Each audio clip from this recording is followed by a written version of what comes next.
At 94 years old, Barbara Hale finally says he was the love of her life. Barbara Hale was born on April 18, 1922 in Della, Illinois, a small city in the northern part of the state, to William A. Culvin and Luther Ezra Hale, a great landscape gardener, whose work and job taught Barbara to pay close attention to details and love natural beauty. Growing up in a simple, hard-working family helped her feel grounded and strong, which would later help her work life in Hollywood. She had own sister, Juanita, and in a sweet family connection, Hale named her own younger daughter after her sister, showing the closeness and lasting bond in her family. The Hale family had a rich cultural background, being of Scottish and Irish ancestry, which may have helped Hale have a strong sense of who she was and pride in her roots. This ancestry also showed a family lineage of never giving up, creativity, and determination, traits that Barbara would show throughout her life and career. In 1940, Barbara Hale finished Rockford High School in Rockford, Illinois as part of the final graduating class, a big historical moment for the school. The experience of finishing her high school education at such a changing time may have given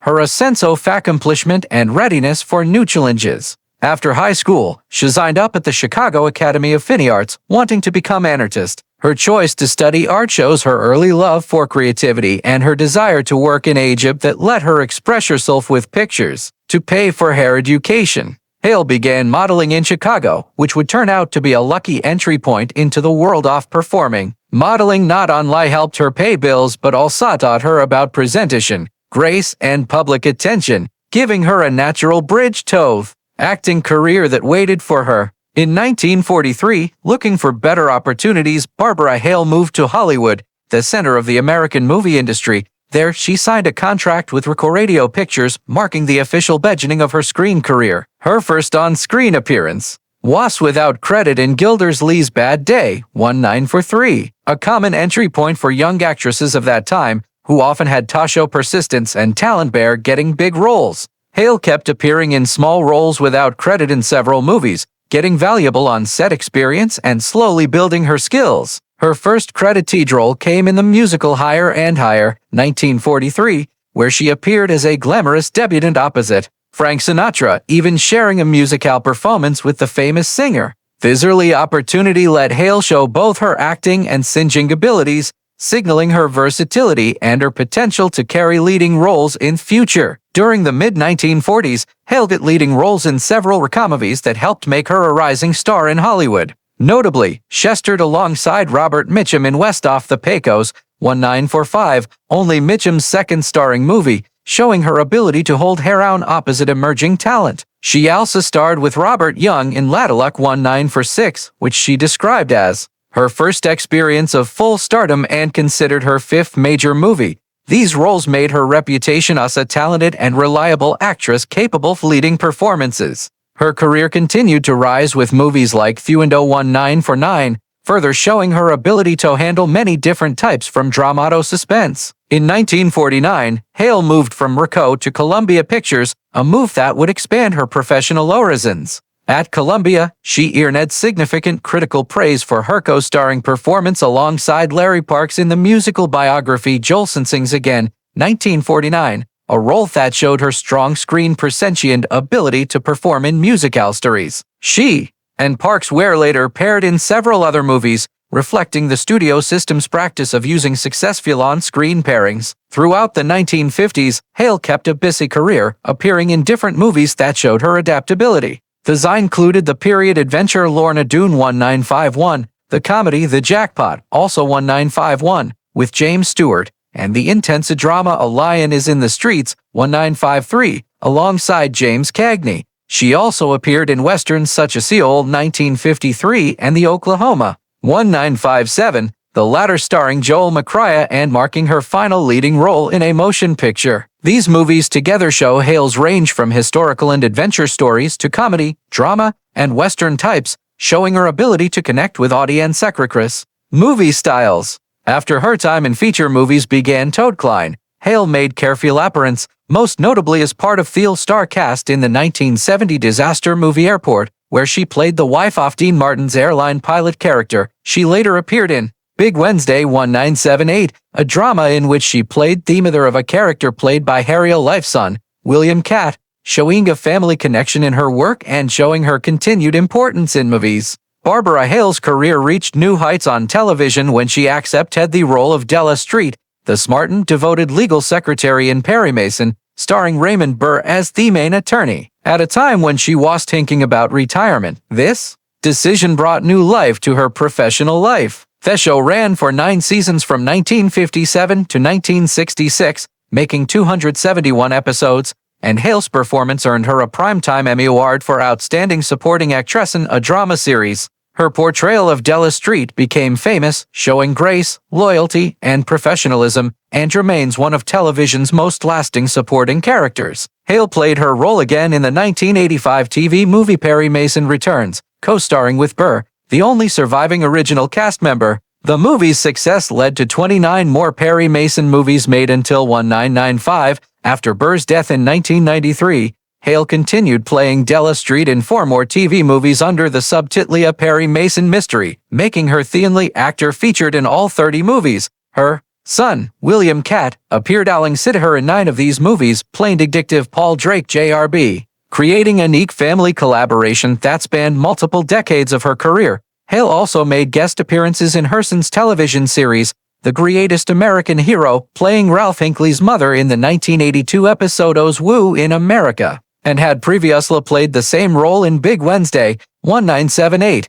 She also appeared in an episode of Fire Inside 1971 Murder Impromptu alongside Raymond Burr in his first post-Perry Mason series, showing her lasting professional recent and versatility as a television actress. Barbara Hale's final on-screen appearance was in a biographical documentary about Raymond Burr aired in 2000, bringing her long and distinguished career full circle. Her contributions to movies and television span nearly 6 decades, leaving a legacy of professionalism, talent, and dedication, and securing her place in Hollywood history as a remarkable actress whose work continues to inspire audiences. In 1945, while Barbara Hale was working on the production of West of the Pecos, a Western movie that showed her growing talent and rising importance in Hollywood, she met actor Bill Williams, who was born her managist Wilhelm Catt. Their meeting was more than a simple encounter on set. It was the beginning of a lifelong partnership. Bill Williams, already making himself known in the movie industry with a steady career in movies and later in television,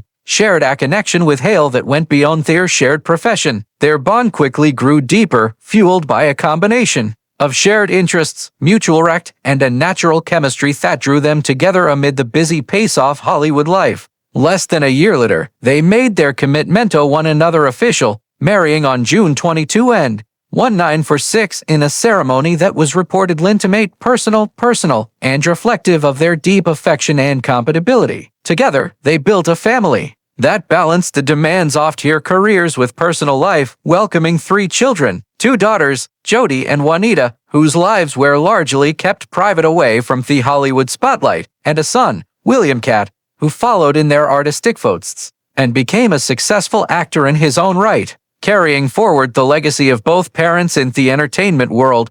Hale's marriage to Williams was often noted for its longevity and stability, rare qualities in an industry known for short relationships, and it stood as a testament to the strength of their partnership, both as collaborators in life and as devoted parents, nurturing their children's growth and careers. At the remarkable age of 94, Barbara Hale, the beloved actress best known for her famous role as Della Street on Perry Mason, made a revelation that had been kept close to her heart for decades. After years of public poise and private reflection, she finally spoke openly about a man who had deeply shaped her life, confessing with a rare mixture of warmth and vulnerability that he wasted love of her life. That man was none other than Raymond Burr, her long-time co-star and dear friend.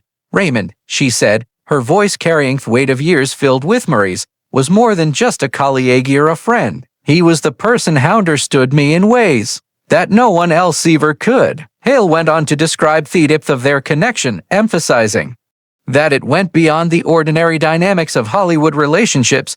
People always saw us on screen, but what they didn't see was the bond behind the scenes. She reflected, Raymond had this calm, steady presence, this strength that made everyone around him feel secure. For me, it was different. It wasn't just admiration. It was something far deeper, far more personal. I loved him in a way that I never thought I would be able to explain. The actress shared stories from their decades-long professional and personal relations, moments that revealed a profound mutual respect and quiet intimacy. She spoke of long conversations after filming where they discussed everything from their craft to their fears and dreams. We had this unspoken understanding, she recalled. I could be completely honest with him and he never judged me. He accepted me, flaws and all, in a way that made me feel truly seen. Barbara Hale's confession also reflected a touching truth about love, timing, and courage. In an era when personal feelings were often hidden behind Hollywood facades, she had kept her admiration and love for Burr private. It wasn't easy to say this, she admitted, her eyes glistening with emotion. For so many years, I didn't know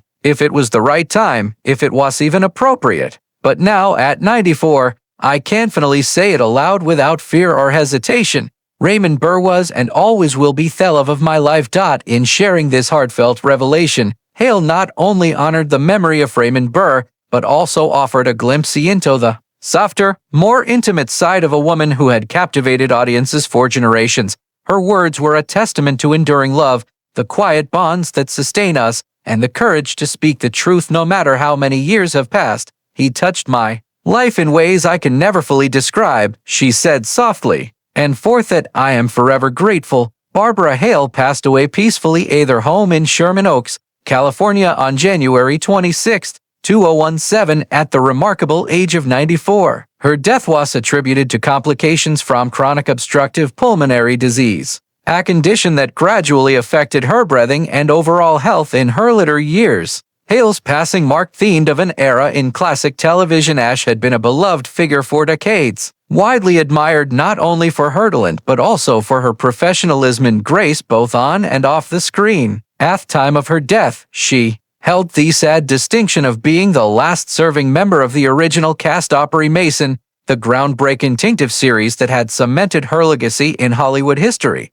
This fact underscored her unique place in the entertainment world as she had worked alongside famous co-stars such as Raymond Burr and contributed to a show that became a cultural touchstone for generations of viewers. Her longevity and sustained connection to a defining role made her passing especially significant to fans and colleagues alike, who remembered her not only for her portrayal of the steadfast and intelligent legal secretary Della but also for her warmth, humility, and dedication to her craft throughout a career spanning more than half a century. Hale's life and career left an lasting mark on television history, and her absence was deeply felt across the entertainment community, as she represented the final living link to the original ensemble that had helped define an entire genre of legal drama. Barbara Hale's enduring contribution to the world of television was formally recognized when she was honored as a star of television on the Hollywood Walk of Fame, a prestigious award reserved for performers who have made a lasting mark on the entertainment industry.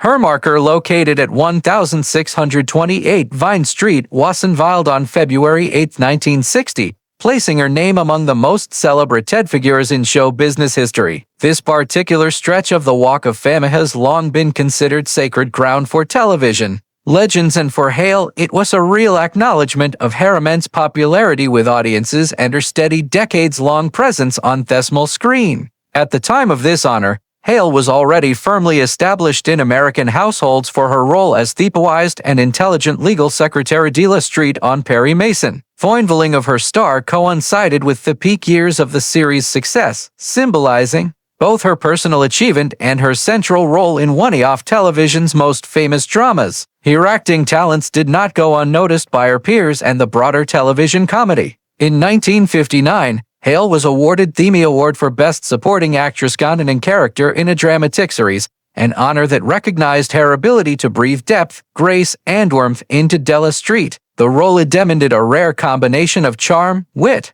and understated strength, quality she delivered with such consistency that she elevated what could have been a mere supporting role into one of the most memorable characters in television history. The Emmy win was not just a recognition of her performance in a single episode, but a testament to her continued excellence over multiple seasons of Perry Mason. Her remarkable work continued to garner acclaim, and in 1961, she received another Emmy nomination. This time for Outstanding Performance came in a supporting role by an actor or actress in a series. While she did not win that year, the nomination solidified her reputation as one of the finest supporting performers on television, respected for her professionalism, subtle acting style, and magnetic screen presence. Their repeated recognition also reflected the appreciation of industry insiders for her crucial contribution to Perry Mason's longevity and success. Many years later, Barbara Hale's career achievements were celebrated once again, this time in the realm of Western entertainment, a genre in which she had left her own distinctive mark. In 2001, she was presented with one of the Golden Boot Awards, a distinguished honor given to actors, directors, and other movie professionals who have made significant contributions to the legacy of Western cinema and television. Although Hale was most famously associated with Perry Mason, she had appeared in several Western movies earlier in her career, working alongside some of the genre's most legendary figures. The Golden Boot Award recognized that these performances, whether as a frontier woman of quiet strength or as a determined and resilient heroine, had become part of the rich tapestry of American Western storytelling. Receiving the award in her later years was a touching acknowledgement that her influence extended beyond the legal dramas of television into one of Hollywood's most beloved and enduring genres.